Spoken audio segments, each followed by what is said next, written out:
ঘর যেমনই হোক, প্রতিটা কোণায় রয়েছে আমার হাতের স্পর্শ। আমরা মেয়েরা ঘর সাজাতে ভালোবাসি, তাই ঘরে যে কোনো জিনিস হোক না কেন, হাঁড়ি পাতিল বা একটা চামচ বা যে কোনো একটা সুন্দর একটা ঘর সাজানোর জিনিস দেখলেই আমরা কিনতে চাই, হোক সেটা অনেক দামি বা কম দামি। আজ আমার সংসারের জন্য খুব সুন্দর কিছু জিনিস কিনলাম। আর সারাদিন কি কি কাজ করলাম, কি কি রান্নাবান্না করলাম, এই সব কিছু নিয়ে থাকবে আমার আজকের ভিডিওটা।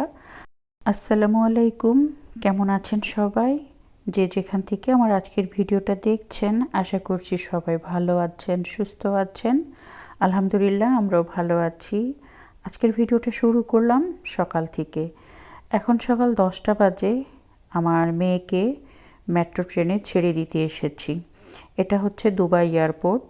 এখানে মেট্রো স্টেশন আছে, এখান থেকে ও সরাসরি চলে যায় ওর ইউনিভার্সিটিতে।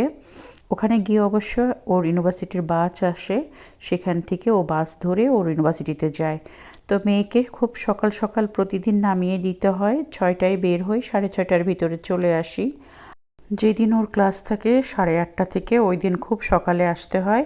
আজকে ওর ক্লাস ছিল 12টার দিকে, সেজন্য 10টার দিকে ওকে আমি নামিয়ে দিতে এসেছি।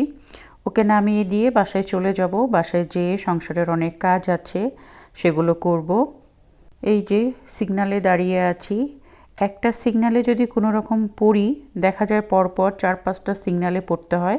তো বাসায় চলে আসলাম। বাসায় এসে হালকা পাতলা একটু নাস্তা করে নিয়েছি। নাস্তা করেই সংসারের কাজে লেগে গিয়েছি। আর আজকে একটা জিনিস আসবে, অর্ডার করেছিলাম, সেই জিনিসগুলো আপনাদের সাথে শেয়ার করব। বাসায় আসার সাথে সাথেই মেসেজ এসেছে, ডেলিভারি ম্যান আমাকে মেসেজ দিয়েছে সে আসবে, যে কোনো সময় চলে আসতে পারে। তো আমি বললাম ঠিক আছে, মানে যে কোনো সময় আসলেও কোনো সমস্যা নেই, আমি ঘরেই আছি। আজকে সংসারের বেশ কিছু কাজ করতে করতে প্রিয় আপুদের কিছু প্রশ্নের উত্তর দিলাম। আশা করব আজকে আপনারা উত্তরটা পেয়ে খুশি হয়ে যাবেন। অনেক আপুরা আছেন আমাকে কমেন্টে জানতে চান যে আপু, দুবাইতে কি তোমার নিজের বাসা কিনা? তো দুবাইতে নিজের বাসা কেনাটা খুব একটা কঠিন না। দুবাই বলে না, বিশ্বের যে কোনো জায়গাতেই ঘর কেনা, গাড়ি কেনা, বাড়ি কেনা এগুলো খুব একটা কঠিন কাজ না। সবাই কিনতে পারে। মোটামুটি যারা একটু ভালো ইনকাম করে তারা সবাই বিদেশে আসলে ঘর বাড়ি সবই তৈরি করে মানে কিনে ফেলতে পারে। এটা খুব একটা কষ্টের কাজ না। আর এখানে লোন দিয়ে বাড়ি করতে হয়, গাড়ি করতে হয়। সেই জন্য বিদেশে আপনারা খেয়াল করলেই দেখবেন সবার বাড়ি গাড়ি আছে। এটা যদি বাংলাদেশ হতো তাহলে আপনারা বুঝতে পারতেন যে নগদ টাকা দিয়ে যদি কিনতে হতো তাহলে কেউই কিনতে পারতো না। যেহেতু এখানে 10 বছর, 15 বছর, 20 বছর, 30 বছরের লোনেও এখানে মানুষ বাড়ি ঘর কেনে, গাড়ি বাড়ি করে, সেই জন্য এখানে প্রত্যেকেরই বাড়ি গাড়ি সব কিছুই আছে। তবে দুর্ভাগ্যবশত আমি দুবাই শহরে বাড়ি কিনিনি। কারণ প্রথম যখন এসেছিলাম দুবাই শহরে, এখানে এসেই যেই কথাটা শুনেছিলাম, তারপর থেকে এখানে বাড়ি কেনার ইচ্ছাটা একদমই মরে গিয়েছে। কারণ এখানে আমরা তো যতই বাড়ি কিনি, গাড়ি কিনি, আমরা কিন্তু একজনের সাপোর্টে এখানে থাকি। যেমন আপনাদের ভাইয়া এখানে জব করে, ওর সাপোর্টে আমরা এখানে আছি, ওর ভিসাতে আমরা এখানে আছি। আমি এখানে দুবাই রেসিডেন্ট, তারপরেও কিন্তু ওর মাধ্যমে, আল্লাহ না করুক ওর যদি কখনো কিছু হয়ে যায়, আমাদের যেই কয়জন সদস্য মেম্বার থাকবো ফ্যামিলিতে, প্রত্যেকের ভিসা ক্যান্সেল হয়ে যাবে। ভিসা ক্যান্সেল করে তারপরে এই দেশ থেকে বের করে দেবে। বের করে আবার ওরা ওদের মন মতো আবার ঢোকাবে, ঢুকিয়ে দেনা পাওনা কিছু থাকলে সেটার সাথে আর কি কন্টাক্ট হবে। তো এত কষ্টর কথা শুনে আমি তো তারপর থেকে চিন্তা করেছি, দুবাই যত বছরই থাকি না কেন, দুবাই শহরে আমি কখনো বাড়ি কিনবো না। সেই হিসাব করে আর কি দুবাইতে আমার বাড়ি কেনা হয়নি। এটা আমার কোম্পানির বাসা। আমার কোম্পানির বাসা, আমি এখানে ভাড়া দিয়েই থাকি। তো যাই হোক, এই যে ডেলিভারি ম্যান চলে এসেছে, আমি জিনিসটা রিসিভ করেছি। রিসিভ করে আমি এক হাতে ক্যামেরা নিয়ে এটা খুলতে পারছি না, তো আমি এটা খুলে আপনাদেরকে এখন দেখাবো। আমার খুব শখের একটা জিনিস অর্ডার করেছিলাম, চলে এসেছে। 2টা অর্ডার করেছিলাম। আর গত সপ্তাহে তো আমি আপনাদেরকে দেখিয়েছি বেশ কিছু জিনিস আমি অনলাইন থেকে নিয়েছিলাম। এই 2টা জিনিসও আমি আজকে অর্ডার করে নিয়ে নিলাম। আর ইদানিং একটা অসুখে ধরেছে জানেন, যে ফেসবুকে বসে শুধু আমার সামনে দিয়ে এই সুন্দর সুন্দর জিনিসগুলো ঘোরাফেরা করে। আর খালি রাত্রে ঘুমের মধ্যে আমি স্বপ্ন দেখি এটা কিনবো, সেটা কিনবো, ওটা কিনে ফেলেছি, ওটা হয়তো আমি নিজের হাতে গোছাচ্ছি। এরকম আমার একটা বদ অভ্যাস হয়ে গিয়েছে। এই যে দেখেন, গত সপ্তাহে কিনেছিলাম হোয়াইট কালারের ফ্লাওয়ার ভেসটা, আর আজকে কিনলাম এই দুটা ক্যান্ডেল। আর মেয়ে মানুষের জীবন না, সারাটা জীবন ঘর সাজাতে গোছাতেই কেটে যায়।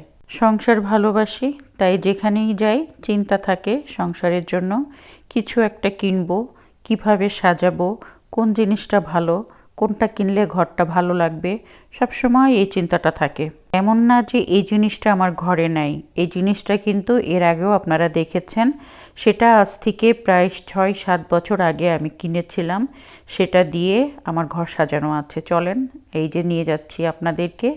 এই যে আমার মেন যে ডোর আছে, ঢুকতেই একদম চোখের সামনে পড়ে এই ক্যান্ডেলটা আমি রেখে দিয়েছি। এই যে দেখেন, এটা কিন্তু আমি আজকে 6 থেকে 7 বছর আগে কিনেছি। আর আপনাদের ভাইয়া সবসময় কাজ বাড়ায়। ওই যে পাশে যে ক্যান্ডেলটা দেখতে পাচ্ছেন, ওটার গ্লাস ছিল, ওই গ্লাসটা আপনাদের ভাইয়া ভেঙে ফেলেছে। তারপর থেকে কিন্তু ও আমাকে বারবার বলেছে তুমি যখনই পাবা তখনই কিনে রাখবা। হঠাৎ করে চোখের সামনে পড়লো, তাই আমি আজকে কিনে ফেললাম। আর চলেন আরেকটা কি কিনেছি দেখেন। এই যে আমার কিচেনে একটা ডাইনিং টেবিল আছে, সেই টেবিলের জন্য চেয়ারের কভার কিনেছি। এই দেখেন এরকম কভার কিনেছি। আসলে ডাইনিং টেবিল যদি কিচেনে সরাসরি থাকে খুবই নোংরা হয়। আমি এখানে দাঁড়িয়ে বেশিরভাগ সময় কাজ করি, দেখা যায় হাত দিলে, আর চেয়ারগুলো তো ব্ল্যাক কালারের, হাতের ছাপগুলো ওখানে লেগে যায়। তাই একটু ঢেকে রাখলে জিনিসটা ভালো লাগে। তো আমি কিচেনটাকেও একটু গুছিয়ে নিয়েছি। আর কাজ করতে আসলে কিন্তু আমরা কাজ খুঁজে খুঁজে বের করি কোথায় কি করা যায়। তো যাই হোক, এখন চলেন বারান্দায় যাই। আজকে দুবাইতে প্রচুর বাতাস উঠেছে। আর এই যে দেখেন, মেয়ের রুমটা আজকে সুন্দর করে কিন্তু আমি বিছানার চাদরটা চেঞ্জ করে একটু গুছিয়ে দিয়েছি। ও বাসায় থাকলে আমাকে রুমে ঢুকতে দেয় না, বলে কিছু করতে হবে না, সে করবে। ও যখন ইউনিভার্সিটিতে যায় মাঝে মধ্যে ওর ঘরটা আমি গুছিয়ে দিই। প্রচণ্ড বাতাস বইছে, দেখেন আমার ফুলের গাছের পাপড়িগুলো সব নিচে পড়ে বারান্দায় পড়ে আছে। এখন এগুলোকে আমি ঘরের ভিতরে নিয়ে যাব, এখানে রাখা যাবে না, প্রচণ্ড জোরে বাতাস হচ্ছে। এই যে দেখেন, বিশেষ করে আমার গোলাপ গাছের জন্য আমার অনেক মায়া লাগছে। আমি এগুলো এখন বাহিরের থেকে আর কি ঘরের ভিতরে নিয়ে যাব। একা বাসায় থাকলে নিজে খাওয়া দাওয়ার দিকে অতটা খেয়াল করি না, কিন্তু মাথার ভিতরে সব সময় একটা কাজ করে। আপনাদের ভাইয়া কি পছন্দ করে, নেহা কি পছন্দ করে, ওদের জন্য একটু ভালো মন্দ রান্না করি, সব সময় মাথার ভিতরে এই কাজটা করে। তো ভাবলাম একটু রোস্ট তৈরি করি। চিকেনের রোস্ট তৈরি করলে নেহাও খুব পছন্দ করে, আপনাদের ভাইয়াও খুব পছন্দ করে। এমনিতেই আপনাদের ভাইয়া ফার্মের চিকেন খেতে চায় না, রান্না চিকেন সে কখনোই খায় না। হয় তান্দুরি চিকেন করে দিতে হয়, আর তা না হলে এভাবে ভেজে, লাল লাল করে ভেজে রোস্ট বানাতে হয়, তাহলেই সে খায়। আর রোস্টের ভিতরে তো অনেক মশলা যায়, এই জন্য সে এটা খায়, ভালো লাগে। আমার কাছেও সেম তাই, আমি কিন্তু রান্না চিকেন কখনোই খাই না, ফার্মের চিকেন। আর এই যে বাদাম বাটা দেওয়া হয়, জয়ফল, জয়ত্রী, সব কিছু দেওয়া হয়। আর এখানে স্পেশাল মশলা আছে, সেগুলোও তো দেওয়া হয়। রাঁধুনির যে আমাদের রোস্টের মশলা আছে, সব কিছু দেওয়া হয়, তো যার কারণে চিকেনের এই রোস্টটা খেতে অনেক ভালো লাগে। তো ভাবলাম আজকে দুপুরবেলা আমি চিকেনের রোস্ট আর একটু পোলাও রান্না করি, তাহলে রাতে আপনাদের ভাইয়া এবং নেহা খুব মজা করে খাবে। ওরা তো কেউ বাসায় নেই, আর আমি দুপুরবেলা ওইরকম একটা খাওয়া দাওয়া করি না। যখন যেটা সামনে থাকে সেটাই খেয়ে নিই। ওই যে আরাম করে আয়েশ করে যে খাওয়া, ওটা আমার সবসময় হয়ে ওঠে না। কারণ আমি বাসায় থাকলে দেখা যায় রান্না করতে করতে যদি খুব বেশি ক্ষুধা লেগে যায়, হয়তো ফ্রিজে যদি কিছু একটা থাকে সেটা খেয়ে ফেলি, তারপরে ঘরে ব্রেড থাকে বা নুডলস রান্না করা থাকে, সেগুলোই খেয়ে ফেলি। মানে খুব আরাম করে বসে আমার খাওয়া হয়ে ওঠে না। যাই হোক, এই যে আমি রান্না বান্নাটাও করে নিচ্ছি দুপুরের জন্য। মায়ার দুনিয়াতে কে কখন কোথায় থাকবো কেউ জানি না। সংসার মানেই সকাল থেকে নিয়ে রাত পর্যন্ত সবার খেয়াল রাখা, পরিবারের সবার পছন্দের কথা চিন্তা করে নিজের পছন্দের খাবারগুলো রান্না করতে, সেটা একদমই ভুলে যাই। সারাক্ষণ শুধু একটা টেনশন থাকে, সকাল দুপুর বিকাল বাচ্চারা কি পছন্দ করে, হাজব্যান্ড কি পছন্দ করে, তাদের পছন্দ মতো কী রান্না করা যায়। ওদের পছন্দ মতো যদি রান্না না করা হয় তাহলে তো ওরা খাবে না। তাই তো সব সময় প্রতিদিনই ওদের পছন্দ মতো খাবার রান্না করতে আমার খুব ভালো লাগে। আমি চেষ্টা করি ওদের পছন্দের মতো দু একটা আইটেম রাখতে। সেই কারণে দেখা যায় নিজের পছন্দের খাবারগুলো আর রান্না করা হয়ে ওঠে না। তো এই যে আমার চিকেনের রোস্টটা হয়ে গিয়েছে রান্না করা, এখন পোলাওটা রান্না করে নিচ্ছি। আর ঘরে তো আমি সবসময় কাবাব বানিয়ে রেডি করেই রাখি, মেহমান আসলে যে কোনো সময় ভেজে দিতে পারি। বাসায় টিচার আসে, মাঝে মধ্যে আমরা নিজেরাও ভেজে খাই। তো রাত্রে একটু কাবাবও ভেজে নেব।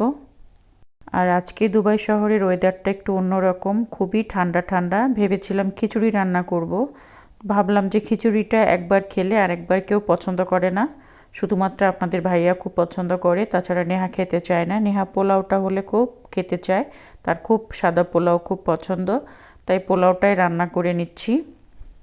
ভিডিওটা আর বড় করব না, আজকের মতো বিদায় নিচ্ছি। সবাই ভালো থাকবেন, আমাদের জন্য দোয়া রাখবেন। আল্লাহ হাফেজ।